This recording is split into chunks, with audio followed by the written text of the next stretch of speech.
నాన్నగారు మునసబు కరణాలు ఉన్నాయి చూడండి, అందులో మునసబు చేశాడు ఆయన. చాలా కాలం, చాలా దశాబ్దాల పాటు మునసబు చేశాడు. ఆ తర్వాత మా ఊళ్ళోనే, అంటే ఏ ఊరికి చేసేవాడు మున్సిపుగా? మా ఊర్లోనే ఒక లాయర్ ఉండేవారు. ఆ లాయర్ దగ్గర ప్లేడర్ గుమాస్తా అంటారు, అలా పనిచేశాడు. మాకు ఒక 25 ఎకరాల పొలం ఉంది.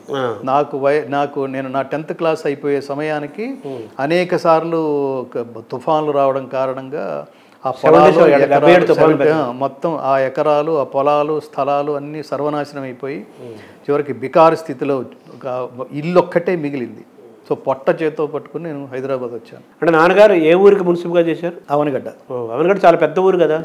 అవనగడ్డ చాలా పెద్ద ఊరు, అది తాలూకా హెడ్ క్వార్టర్ అంతే. అదేమి చాలా పెద్ద ఊరు అంటే మిగతా కర్ణాలు మున్సిపల్ అంటే అంతే. ఆ ఊరికి పెద్ద ఊరు అయితే 2 కర్ణాలు 2 అలా ఉంటారు కదా. అలా కాదు, అది ఒక కరణం, ఒక మున్సబ్ అలా చేశాడు. కరణం గారు కూడా మీకు బాగా పరిచయం? బాగా పరిచయం. అంటే 83 ఎన్టీ రామారావు కర్ణికాలో తీసేంత వరకు మీ నాన్నగారు అపోజిట్ ఉన్నారు.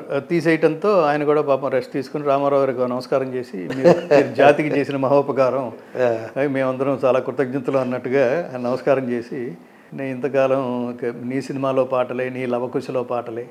లవకుశ అంటే లవకుశ మొత్తం మ్యూజిక్ కంపోజిషన్, సినిమా కంపోజిషన్ అది ఒక సపరేట్ ఒక పాఠ్య పుస్తకాలు, ఒక పెద్ద బాల శిక్ష లాగా అసలు మనలాంటి గాయకులకు కూడా అదేంటారు, మనకు ఓళ్ళ నుంచి బళ్ళు కట్టుకుని సినిమా థియేటర్లకి చూడడానికి బళ్ళు కట్టుకుని అట్లా వేల మంది అలా తరలి వచ్చిన సినిమా అది. బయట ఎన్టీ రామారావు గారి విగ్రహాలు పెట్టి కటౌట్లు పెట్టేసి అక్కడ పూజలు చేసిన, కొబ్బరికాయలు కొట్టేసిన సంఘటన లవకుశతో మొదలైంది. అంటే సినిమాతో పాటు ఘంటసాల చేసిన ఆ స్వర రచన, కంపోజిషన్ అనేది లవకుశ సినిమాలోని పాటలు, పద్యాలు సినిమా సంగీతానికి అసలు అది హైయెస్ట్ అంటారు కదా. నిజంగా హైయెస్ట్. అందులో ప్రతి పాట ఆణిముత్యం, ప్రతి పద్యం ఆణిముత్యం. ఒక పాట స్మరించుకుందాం, అందులో ఫోక్ ఉన్నాయి, మెలడీ ఉన్నాయి, అన్నీ ఉన్నాయి. ఒక పాట స్మరించుకుందాం, ఒక పద్యం స్మరించుకుందాం. పద్యం ఏమిటంటే, సీతమ్మ తల్లిని అడవిలో వదిలిపెట్టి రమ్మని శ్రీరాముడి ఆదేశానుసారం వదిలిపెట్టి, ఏంటి లక్ష్మణ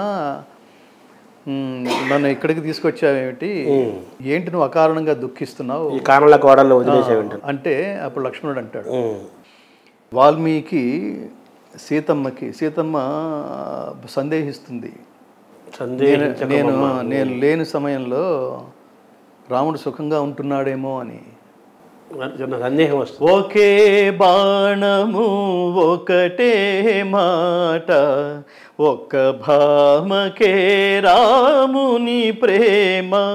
ఒకే బాణము ఒకటే మాట, ఒక్క భామకే రాముని ప్రేమ. మిన్నే విరిగి పడినా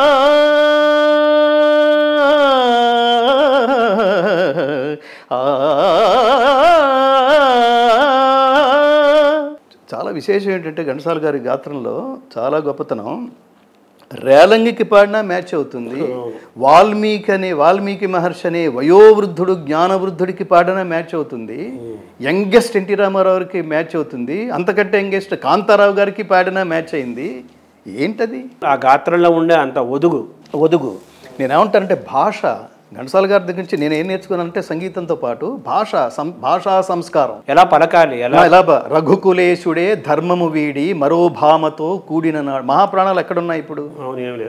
మరి ఎక్కడైనా విమర్శించినా కూడా అసలు రకరకాల పెచ్చ అసలు ఆ ట్రోల్ చేసేవాడు కూడా జ్ఞానం లేకుండా. ఇతర నేను ఈ సందర్భంగా ఇతర భాషల నుంచి మన తెలుగు పాటలు పాడడానికి వచ్చే వాళ్ళకి ఎక్కడైనా ఆహ్వానమే. ఇక్కడి నుంచి పోయి బాలసుబ్రహ్మణ్యం గారి పాడలా, కన్నడ, తమిళ అన్ని పాడారు కదా, అద్భుతంగా పాడారు. అయితే ఏం చేయాలంటే వాళ్ళు చేయాల్సింది, సార్ నేను పాడిన భాష కరెక్టేనా, ఎందుకంటే భాష మీద నేను గౌరవించకపోతే నన్ను గౌరవించరు మీ వాళ్ళు, అందుకని ఎక్కడైనా తప్పులుంటే చెప్పండి అని గాయకుడు అడగగలగాలి. ఇష్టం వచ్చినట్టు పాడేసి నువ్వు లక్షలు పట్టుకెళ్ళిపోతే మళ్ళాంటి వాళ్ళు ఏమంటారండి? భాష తెలిసిన వాళ్ళు. రెండోది, ఆ భాష ఏమిటో చెప్పే డైరెక్టర్ లేడు, చెప్పే సంగీత దర్శకుడు ఎవరో ఒకళ్ళిద్దరు మనం టైంలో అక్కడ ఉంటారో లేదో తెలియదు. రచయిత కూడా తెలియని రచయితలు దురదృష్టవశాత్తు వాళ్ళు ఉండటం, లేదా రచయితలు రచయితలు లేరని అనలేము, ఉన్నా వాడు రికార్డింగ్ టైంలో అక్కడ లేకపోవడం. దంత్యాలు, తాళవ్యాలు, మూర్ధన్యాలు, అనునాసికాలు, మహాప్రాణాలు ఎన్నుంటే తెలుగు భాష అండి, అజంత భాష అండి. ఎవరైనా భాష ఎక్కడన్నా చకారం చకారం ఈ తేడా తెలియకుండా, దంత్యం అంటే ఏమిటో తాళవ్యం అంటే ఏమిటో తెలియకుండా పాడేస్తుంటే అసలు డిస్టర్బ్ అయిపోతుంటాం మనం. ఆయన బాలుగారు కూడా తమిళనాడు, ఆయన మెడ్రాస్లో ఉన్నప్పుడు ఆయన తమిళ పాట పాడాలనుకుంటే ఆయన తమిళ వచ్చి మాట్లాడటం వచ్చు, వాళ్ళ అమ్మగారు బార్డర్ కాబట్టి. ఎంఎస్ విశ్వనాథన్ గారేమో ఇలా పాడితే తమిళియన్స్ కొడతారు నిన్ను, ముందు నువ్వు భాష నేర్చుకో తర్వాత సంగీతమపి సాహిత్యం సరస్వత్యాత్ స్తనద్వయం. ఈ రెండు సరస్వతికి రెండు కళ్ళు అనుకోండి, ఆలోచనామృతం. రెండు కళ్ళు, ఒక కన్ను నువ్వు సంగీతం సరిగ్గా పాడితే సరిపోయిందా, పక్కనే సాహిత్యం కూడా ఉంది కదా, దాన్ని గౌరవించదు నువ్వు. లేకపోతే నువ్వేం గాయకుడివి, పైగా స్టేజ్ ఎక్కి పాడుతున్నావు, మేమందరం స్టేజ్ కింద కూర్చొని వింటున్నావు. ఆ బాలుగారు అప్పుడు ఎంఎస్ విశ్వనాథన్ చెప్పాడని చెప్పేసి అప్పుడు ప్రత్యేకంగా ఎలా పలకాలి అన్ని క్షుణ్ణంగా నేర్చుకొని అప్పుడు వచ్చి ఆయన దగ్గర పాడితే అప్పుడు అవకాశం ఇచ్చారట. అది కదా, అది అంటే దాదాపు 1 year 2 years ఎంతో ఆయన తమిళం మీద అధికారం వచ్చి ఇతను తమిళ పలుకుతోంది, ఆ నేటివిటీ ఉంది అనిపించినప్పుడే అవకాశం ఇచ్చారు ఎంఎస్ విశ్వనాథ బాలు. రేరెస్ట్గా కూడా అసలు గాయకులు కావాల్సిన క్వాలిఫికేషన్స్ ఏవి, వాళ్ళకి అసలు వీడికి గాయకుడు కావాల్సిన అర్హత ఉందా అని అనిపిస్తుంటుందండి. అవును. జయమాతంగతనయే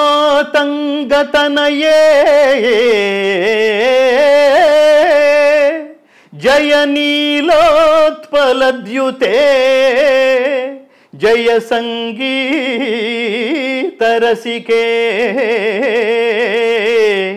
జయ లీలా సుఖప్రియే.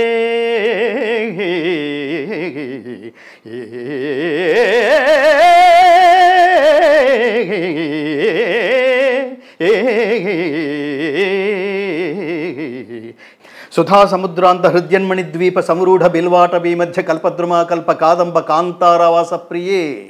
జై జనని అనగానే జై జనని అనగానే మొత్తం డైరెక్ట్గా మనకు కూడా కాళికాదేవి దర్శనం అవుతుంది. అసలు ఆ భావాలు కానీ అనుభూతులు కానీ అసలు ఇప్పుడు సినిమాల్లో లేకపోవడం, ఇవి వింటూ ఈ గతంలో ఘంటసాల గారి రోజుల్లో, బాలసుబ్రహ్మణ్యం గారి రోజుల్లో అంటే పునాదుల నుంచి పైకి వచ్చారండి.